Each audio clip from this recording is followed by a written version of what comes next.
Okay, so let me tell you about the day I got sentenced to those 10 years in prison, right? So I lost trial. It was 2 days. I lost trial March 13th of 2012. So because it was my first time being convicted of a felony, the state had to take me through a PSI, which is a pre-sentence investigation. You basically get to promote character witnesses. They can speak on your behalf, and you can basically tell the judge what type of person you are outside of the crime you've just been convicted for. Because the judge, once you lose trial, has the power to sentence you up into your max. My max was 30 years. And because I had a drug trafficking charge, my minimum mandatory was 7 years. So by law, the judge couldn't sentence me to anything less than 7 years. So my sentencing was from 7 to 30. So the whole time I'm sitting in the county jail while I'm fighting this. So the whole time I'm sitting there, like, I'm going back and forth with like how much time I'm gonna get. I'm like, maybe I'll do good and get to 7, or maybe this is gonna be the horrible day and I'm gonna get to 30. It was just so much going on. I couldn't sleep. I lost weight. I couldn't eat. Like, I was so stressed out. And then, like, I do have a relationship with God, so it kind of got to the point where, because I was reading my Bible a whole lot, so it got to the point where it's like, it is what it is. Like, I can't change it. It is what it is. So the whole county jail knew what I was going through. They was with me fighting the whole case the whole way. So the day of sentencing comes and they call my name. So when I'm getting ready to go out, you got all the people on the quads, like, they standing on the door and they're like, it's gonna be okay, you know what I'm saying, God be with you, good luck, keep your head up. And it was like real emotional, because like, these people was like, you know what I'm saying, it was the day that was going to determine the rest of my life. So the fact that these people, you know what I'm saying, these criminals, these people that's convicted of the craziest charges, the bottom of the barrel, as society say, was all on the windows, and like, they was rooting for me to have a good outcome. So it felt kind of good. And when I was getting sentenced, my mama was in the county jail. She had a possession charge. So she was in the first cell, and so she was on the door too. So that really made it emotional, because my mom was there and she couldn't be in the courtroom while I was getting sentenced because she was in the county. So I go down and I'm like mentally prepared for at least about 20 to 25 years, because everybody like, listen, you went to trial just for wasting their time. They're gonna try to max you out. My attorney was like, we looking in the 20s, 20 to 25. Like, that's just be mentally prepared. So I'm going in this courtroom.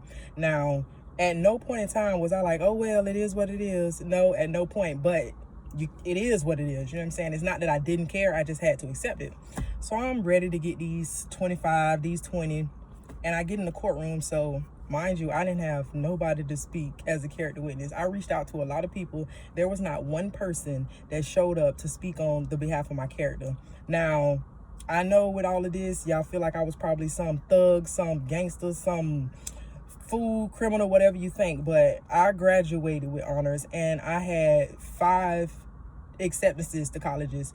So I was a good student. I was a straight A student, you know what I'm saying? And I had a whole life in front of me, and this happened.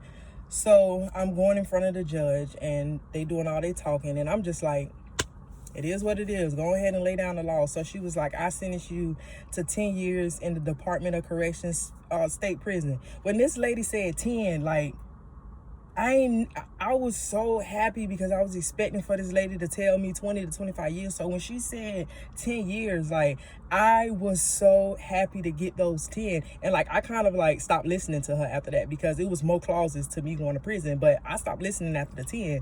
So when I went to sign the paperwork and I'm looking at the paperwork, they like, this is, I was like, the judge didn't say any of that. So they had to take me back in front of the judge for her to re-sentence me, tell me the 10 years, because I had probation and stuff follow behind it. So she had to walk me back through it, because I ain't hear none of that the first time. So she walked me back through it and she was like, do you understand? And I was like, you know, I understand. So then I went and signed the paperwork. So when I'm coming back upstairs, because the doors are loud when they slide, like, you can hear when somebody's on the floor.